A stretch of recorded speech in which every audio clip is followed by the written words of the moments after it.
Hello dear students, next cell organelle हमारा nucleus है। Nucleus को 1831 में रॉबर्ट ब्राउन ने इसको डिस्कवर किया था। 1831 में इसको रॉबर्ट ब्राउन ने डिस्कवर किया था, जबकि इसके अंदर जो मटेरियल होता है जिसको हम क्रोमेटिन कहते हैं, उसको कलर किया था फ्लेमिंग ने, स्टेन किया था फ्लेमिंग ने with the help of A basic dye. Crystal violet basic dye का एग्जाम्पल है। बेसिक डाई की हेल्प से न्यूक्लियस के अंदर जो मटेरियल होता है उसको कलर करके इन्होंने देखा था। ये न्यूक्लियस, इसका फंक्शन आप तो बहुत दिन से बचपन से ही जानते होंगे कि ये जेनेटिक मटेरियल इसके अंदर पाया जाता है जो पेरेंट्स से प्रोजेनी को जनरेशन टू जनरेशन ट्रांसमिट होता रहता है, ट्रांसफर होता रहता है इंफॉर्मेशन। इसके अंदर जो इंफॉर्मेशन होती है, ये एक काम इसका और जो याद नहीं रहता है, ये सेल ऑर्गेनील पाए जाते हैं सेल के अंदर, उस पर ये कमांड और कंट्रोल लगता है, सबको डायरेक्शन देता रहता है, मास्टर ऑफ द सेल होता है। अब हम न्यूक्लियस के बारे में न्यूक्लियस को देखते हैं। न्यूक्लियस जब डिवाइड नहीं कर रहा होता है उस फेज को हम लोग बोलते हैं इंटरफेज। अगर ये हमारा सेल है और सेल के अंदर ये हमारा डबल मेम्ब्रेन बाउंड न्यूक्लियस है, ये हमारा न्यूक्लियस है। जैसे सेल के अंदर जो मैट्रिक्स होता है, जो फ्लूइड होता है, उसको हम बोलते हैं साइटोप्लाज्म, वैसे ही न्यूक्लियस के अंदर जो मैट्रिक्स होता है उसको हम बोलते हैं न्यूक्लियोप्लाज्म। न्यूक्लियोप्लाज्म, और ये हमारा न्यूक्लियस है। ये हमारा न्यूक्लियस है, जबकि ये हमारा सेल है। तो न्यूक्लियस के अंदर जो मैट्रिक्स होता है उसको हम लोग बोलते हैं न्यूक्लियोप्लाज्म। इसके अंदर न्यूक्लियोप्रोटीन हम ऐसी प्रोटीन को कहते हैं जो न्यूक्लिक एसिड से एसोसिएटेड हो। जैसे डीएनए आरएनए से जो प्रोटीन एसोसिएटेड होती हैं उसको हम लोग बोलते हैं। यहाँ पर क्रोमैटिन का एक इलाबोरेटेड एक्सटेंडेड नेटवर्क होता है। ये हमारा क्रोमैटिन मटेरियल है, क्रोमैटिन। इसके अंदर बहुत सारी प्रोटीन वगैरह भी होती है, डीएनए आरएनए भी होते हैं। ये जो डबल मेम्ब्रेन आपको दिख रही है, ये इसके अंदर स्फेरिकल बॉडीज भी पाई जाती हैं जिसके ऊपर कोई मेम्ब्रेन नहीं होती, जिसको हम लोग न्यूक्लियोलाई कहते हैं, सिंगुलर प्लूरल फॉर्म। न्यूक्लियोलस कहते हैं प्लूरल सिंगुलर फॉर्म को, न्यूक्लियोलस कहते हैं सिंगुलर फॉर्म को। ये न्यूक्लियोलस एक भी हो सकता है, एक से ज़्यादा भी हो सकता है। ये जो दोनों मेम्ब्रेन होती हैं ये जगह जगह मिल जाती हैं और बनाती हैं न्यूक्लियर पोर का फॉर्मेशन करती हैं। जगह जगह ये मिल जाती हैं, आपस में फ्यूज हो जाती हैं और न्यूक्लियर पोर का फॉर्मेशन करती हैं। ये जो दोनों मेम्ब्रेन होती हैं, एक आउटर और एक इनर और आउटर मेम्ब्रेन के बीच का जो स्पेस होता है हम लोग बोलते हैं पेरीन्यूक्लियर स्पेस। पेरीन्यूक्लियर स्पेस ये होता है 10 to 50 नैनोमीटर। पेरीन्यूक्लियर स्पेस जो होता है 10 to 50 नैनोमीटर, 10 to 50 नैनोमीटर ये होता है पेरीन्यूक्लियर स्पेस। पेरीन्यूक्लियर स्पेस होता है 10 to 50 नैनोमीटर। ये जो न्यूक्लियस के पास ये आप देख रहे हैं, ये जो न्यूक्लियर पोर है, इससे प्रोटीन अंदर जाएगी, जबकि इससे प्रोटीन अंदर जाएगी और आरएनए इससे बाहर आएगा। ये मैंने लिख दिया प्रोटीन। साइटोप्लाज्म से प्रोटीन न्यूक्लियस के अंदर जाएगा, जबकि आरएनए बाहर आएगा इसी स्पेस से। ये जो स्पेस होता है पेरीन्यूक्लियर स्पेस, ये जो न्यूक्लियस के अंदर चीज़ें हैं और जो साइटोप्लाज्म के अंदर जो चीज़ें हैं उसके बीच में ये काम करती है बैरियर के तरीके। ये जो न्यूक्लियोलस होता है, ये जो न्यूक्लियस होता है वो इंडोप्लाज्मिक रेटिकुलम से, आप इंडोप्लाज्मिक रेटिकुलम वाली हेडिंग को याद करिए, वीडियो का डिस्क्रिप्शन में लिंक में दे दूंगा। याद कीजिए कि न्यूक्लियस से वो क्या था, क्लोज एसोसिएशन में था। इंडोप्लाज्मिक रेटिकुलम न्यूक्लियस से क्लोज एसोसिएशन में होता है ताकि जो भी इंडोप्लाज्मिक रेटिकुलम से प्रोटीन बने वो अंदर जाए। इसके अलावा इस इस न्यूक्लियर एनवेलप, ये दोनों मेम्ब्रेन को हम कलेक्टिवली न्यूक्लियर एनवेलप भी कहते हैं। ये न्यूक्लियर एनवेलप जो होते हैं उसके ऊपर यानी न्यूक्लियर मेम्ब्रेन के ऊपर राइबोसोम भी पाए जाते हैं। ये जो न्यूक्लियस होता है बहुत सारे सेल में होता है और बहुत सारे सेल में नहीं भी होता है, लेकिन जनरली हर सेल में पाया जाता है। बहुत सारी सेल ऐसी भी होती हैं जिसमें एक से ज़्यादा न्यूक्लियस पाए जाते हैं, जैसे एग्जाम्पल हमारा इंडोस्पर्म ही को ले लीजिए, स्केलेटल मसल्स को ले लीजिए, उसमें भी मल्टी न्यूक्लिएट कंडीशन पाई जाती है। लेकिन जो मैच्योर आरबीसी होती है, इरिथ्रोसाइट भी उसको कहते हैं, मैच्योर आरबीसी के अंदर न्यूक्लियस नहीं होता, जबकि जब वो मैच्योर नहीं हुआ होता है तो उसके पास न्यूक्लियस होता है। सीव ट्यूब ऑफ फ्लोएम को ले लीजिए, सीव ट्यूब ऑफ फ्लोएम के पास भी न्यूक्लियस नहीं होता। उसके न्यूक्लियस का काम कंपेनियन सेल का न्यूक्लियस करता है, जैसा कि आप पीछे के चैप्टर में देख चुके हैं कि सीव कंपेनियन सेल का न्यूक्लियस सीव ट्यूब के न्यूक्लियस की जगह काम करता है। उसके बाद जो ये इसके अंदर एक स्फेरिकल बॉडी पाई जाती है जिसके ऊपर कोई भी मेम्ब्रेन नहीं होती, ये एक भी हो सकता है, मैंने बताया न्यूक्लियोलस, इसको हम बोलते हैं न्यूक्लियोलस। ये न्यूक्लियोलस एक भी हो सकता है, एक से ज़्यादा भी हो सकता है। ये अब जब इसके ऊपर कोई मेम्ब्रेन नहीं है तो ये न्यूक्लियोप्लाज्म से डायरेक्ट कांटेक्ट में होता है। ये जो न्यूक्लियोलस होता है वो राइबोसोमल आरएनए की सिंथेसिस में एक्टिवली पार्टिसिपेट करता है। न्यूक्लियोलस का मैं एक बार फंक्शन फिर से बता दूं कि ये एक्टिवली राइबोसोमल आरएनए की सिंथेसिस में पार्टिसिपेट करता है, सिंथेसिस कराता है। और ऐसे सेल जहां प्रोटीन का फॉर्मेशन ज़्यादा होता है, ऐसे सेल में न्यूक्लियोलस का नंबर ज़्यादा भी होता है और ये न्यूक्लियोलस बड़ा बड़ा सा भी होता है। ऐसे सेल जहां प्रोटीन का फॉर्मेशन ज़्यादा होता है और ऐसे सेल में न्यूक्लियोलस ज़्यादा भी होता है और बड़ा भी होता है।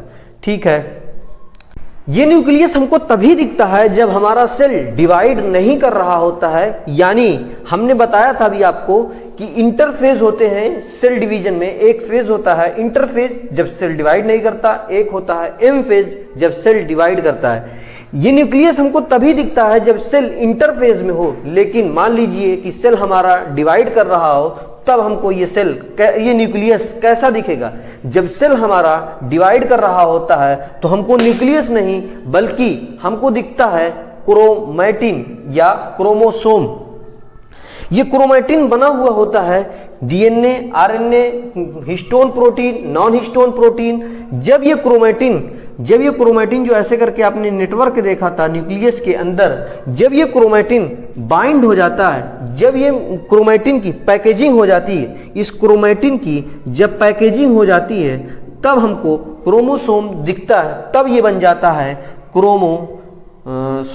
क्रोमोसोम तब हमको दिखता है, अदरवाइज हमको क्रोमोसोम नहीं दिखता है।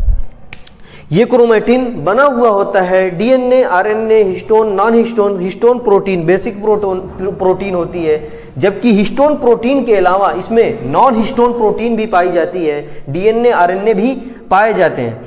ये जो क्रोमोसोम होता है इसी के अंदर 46 क्रोमोसोम के अंदर हमारा लगभग 2.2 मीटर या कह लीजिए 2 मीटर, लगभग 2 मीटर या 2.2 मीटर लंबा डीएनए 46 क्रोमोसोम के अंदर बटा हुआ होता है, या 23 पेयर क्रोमोसोम के अंदर डीएनए होता है। अच्छा, ये मैंने जो बनाया है ये क्रोमोसोम है, ये लेकिन क्रोमोसोम इसको हम लोग बोलते हैं क्रोमैटिड, इसको हम लोग बोलते हैं क्रोमैटिड। ये लेकिन तो हम लोग इसकी पैकेजिंग कैसे होती है, RNA, DNA, histone, non histone, ये सब चीज़ें जो भी होती हैं सब चीज़ें हम लोग पढ़ेंगे 12th में, चैप्टर नंबर 6 में हम लोग सभी चीज़ों के बारे में पढ़ेंगे 12th में। अब जो हमारा ये क्रोमोसोम होता है, इसके पास क्रोमोसोम हमको कब दिखेगा? जब सेल डिवाइड कर रहा होता है। जब सेल डिवाइड कर रहा होता है तब हमको जब क्रोमोसोम दिखता है उसके पास ज़रूरी एकदम नेसेसरीली तौर पर इसके पास एक सेंट्रोमियर पाया जाता है, एक कॉन्ट्रिक्शन पाया जाता है। सेंट्रोमियर कहिए या कॉन्ट्रिक्शन कहिए। कॉन्ट्रिक्शन का मतलब होता है ये हमारा क्रोमोसोम ऐसे करके आया है, यहां आके पतला हो गया है, नैरो हो गया है, दब गया है। जहां ये क्रोमोसोम दबा हुआ होता है उसी जगह को हम लोग बोलते हैं सेंट्रोमियर। सेंट्रोमियर। ये क्रोमोसोम आपको जो है सिंगल क्रोमेटिड का है। कभी कभी आपको आपकी बुक में जो स्ट्रक्चर बना हुआ है वो डबल क्रोमेटिड वाला क्रोमोसोम है, डबल क्रोमेटिड वाला क्रोमोसोम है। ये हमारा डबल क्रोमेटिड हो गया है। इन क्रोमेटिड को आपस में हम लोग बोलते हैं सिस्टर क्रोमेटिड। Sister chromatid. ये डबल क्रोमेटिड है, यानी एक क्रोमेटिड, दो क्रोमेटिड, सिस्टर क्रोमेटिड आपस में होती हैं। ये जो हमारा क्रोमोसोम है ये दबा हुआ होता है, कॉन्ट्रिक्शन पाई जाती है, जिसको हम लोग बोलते हैं सेंट्रोमियर। सेंट्रोमियर के अगल बगल में एक disc like, plate like structure होता है जिसको हम लोग बोलते हैं काइनेटोकोर।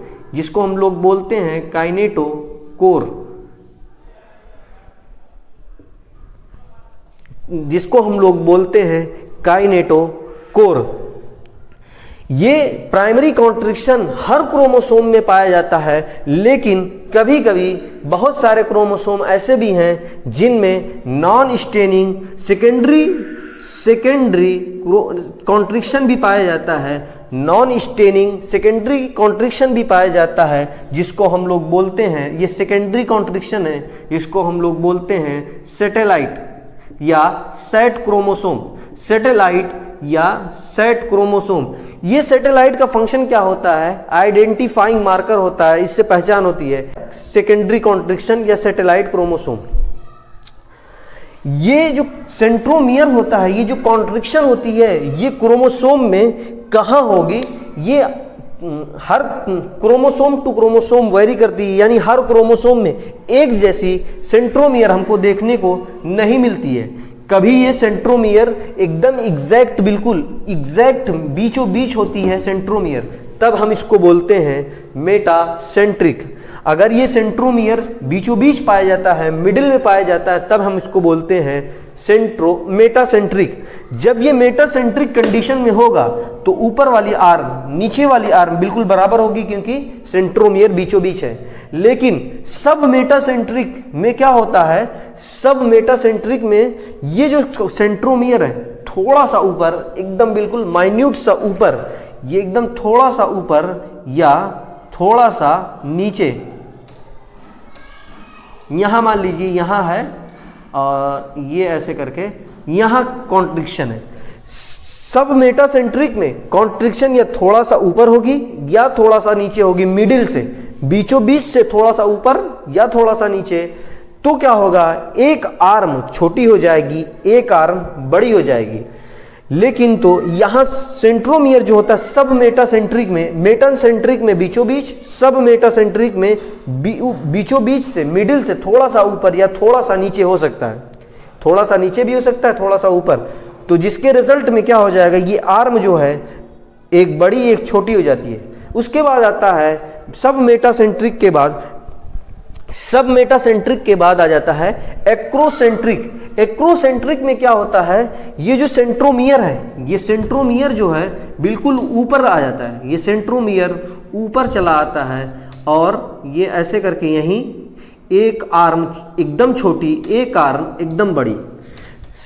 एक्रोसेंट्रिक में क्या होता है? ये जो आर्म होती है एक बिल्कुल छोटी और एक बिल्कुल बड़ी।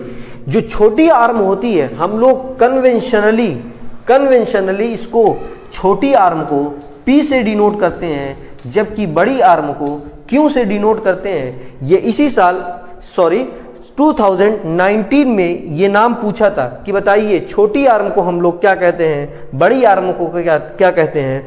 जब ये सेंट्रोमियर ऊपर या नीचे, कहीं एकदम बिल्कुल नीचे आ जाए या बिल्कुल ऊपर आ जाए, थोड़ा सा छोटी आर्म बचे, एक आर्म छोटी हो जाए, एक आर्म बड़ी हो जाए, तब हम लोग बोलते हैं मिडिल से बहुत ऊपर चली जाए या मिडिल से बहुत नीचे चली जाए, तो एक आर्म छोटी हो जाती है, एक आर्म बड़ी।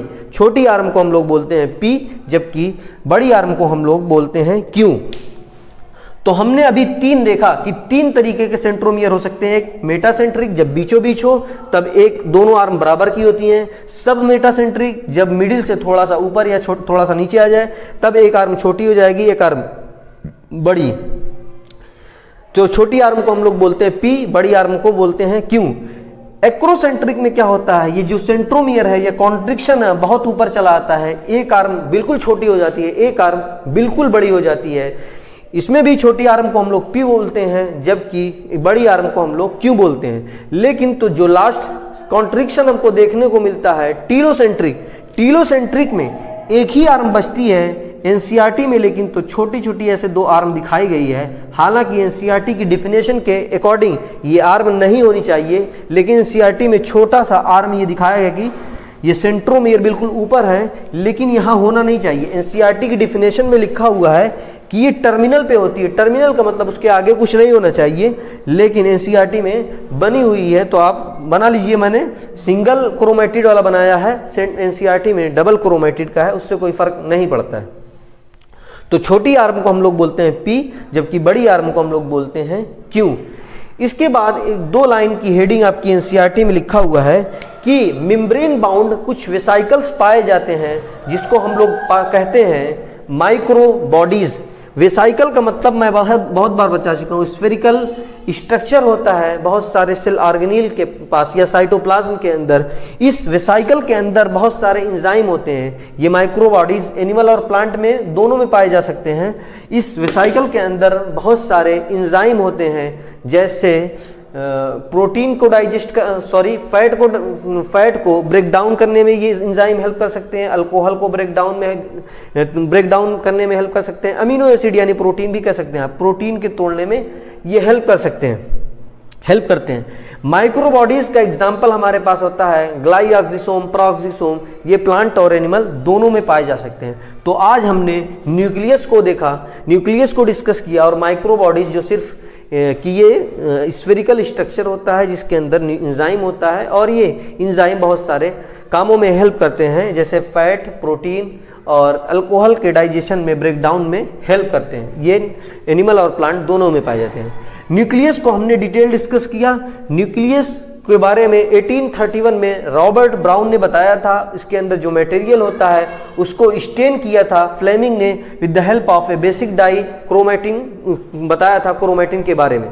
ये जो न्यूक्लियस होता है सेल के अंदर पाया जाता है, ये हमको तभी दिखता है जब सेल डिवाइड नहीं कर रहा होता है, यानी इंटरफेज स्टेट में पाया जाता है। इंटरफेज स्टेज में जब ये पाया जाता है, जब हमने जैसे सेल के अंदर साइटोप्लाज्म होता है मैट्रिक्स उसका, वैसे न्यूक्लियस के अंदर उसका मैट्रिक्स न्यूक्लियोप्लाज्म होता है। ये जो न्यूक्लियोप्लाज्म होता है उसके अंदर स्फेरिकल स्ट्रक्चर होता है जिसको हम लोग बोलते हैं न्यूक्लियोलस। ये हमने जब इलेक्ट्रॉन माइक्रोस्कोप की हेल्प से देखा तो इसके पास दो मेम्ब्रेन थी, एक आउटर एक इनर। ये दो मेम्ब्रेन जगह जगह फ्यूज करके कुछ पोर्स बनाती हैं जिसको हम लोग बोलते हैं न्यूक्लियर पोर, जिससे प्रोटीन न्यूक्लियस के अंदर और आरएनए सेल के अंदर आता है न्यूक्लियस से। दोनों मेम्ब्रेन के बीच एक स्पेस होता है जिसको हम लोग पेरीन्यूक्लियर स्पेस कहते हैं। ये 10 से 50 नैनोमीटर का हो सकता है। ये जो न्यूक्लियोलस है ये किसी सेल में कितना पाया जाएगा, इसके ऊपर कोई मेम्ब्रेन नहीं होती, स्फेरिकल होता है। ये किसी सेल में कितना पाया जाएगा इसका नंबर वेरी करता है, डिपेंड करता है कि वो प्रोटीन सेल कितना बनाती है, क्योंकि न्यूक्लियोलस का फंक्शन होता है आरआरएनए की सिंथेसिस कराना। न्यूक्लियस किसी सेल में एक पाया जा सकता है, ज़्यादातर सेल में एक पाया जाता है। बहुत सारे सेल ऐसे भी हैं जिसमें, कुछ सेल ऐसे भी हैं जिसमें न्यूक्लियस पाया ही नहीं जाता। कुछ सेल ऐसे भी हैं जहां पर एक से ज़्यादा न्यूक्लियस पाया जाता है, जैसे इरिथ्रोसाइट या आरबीसी कहिए, उसमें कोई भी न्यूक्लियस नहीं पाया जाता। सीव ट्यूब ऑफ फ्लोएम में भी कोई न्यूक्लियस नहीं पाया जाता। इंडोस्पर्म में मेनी न्यूक्लिएट कंडीशन पाई जाती हैं, सिंसाइसियम कंडीशन पाई जाती हैं। इसके बाद हमने देखा कि न्यूक्लियस हमको तभी दिखता है जब सेल डिवाइड नहीं करता, जबकि जब सेल डिवाइड कर रहा होता है तो न्यूक्लियस हमको क्रोमैटिन या क्रोमेटिन या क्रोमोसोम के फॉर्म में हमको दिखता है, जो histone, non histone, DNA, RNA से बना हुआ होता है। इनडिस्टिंक्ट नेटवर्क होता है क्रोमेटिन, जिसके पैकेजिंग से ही, जिसके फर्दर कंडेंसेशन से ही क्रोमोसोम बनता है। इस क्रोमोसोम के अंदर हमारा लगभग 2 मीटर का डीएनए होता है, जो ह्यूमन के 46 क्रोमोसोम में डिवाइड होता है, डिस्ट्रीब्यूट होता है। हर क्रोमोसोम के पास एक कॉन्ट्रिक्शन जरूर पाई जाएगी, जिसको हम लोग सेंट्रोमियर कहते हैं। उस सेंट्रोमियर के ऊपर एक काइनेटोकोर होता है, डिस्क लाइक स्ट्रक्चर होता है। ये सेंट्रोमियर जो होती है, इसके हिसाब से ये कहाँ पाई जा रही है या कॉन्ट्रिक्शन कहाँ है, उस हिसाब से हम क्रोमोसोम को 4 क्लासों में क्लासीफाई कर सकते हैं। मेटासेंट्रिक, सब मेटासेंट्रिक, एक्रोसेंट्रिक, टीलोसेंट्रिक। मेटासेंट्रिक में ये कॉन्ट्रिक्शन बीचों बीच पाई जाती है, जिससे एक बड़ी आर्म और एक छोटी आर्म बनती है।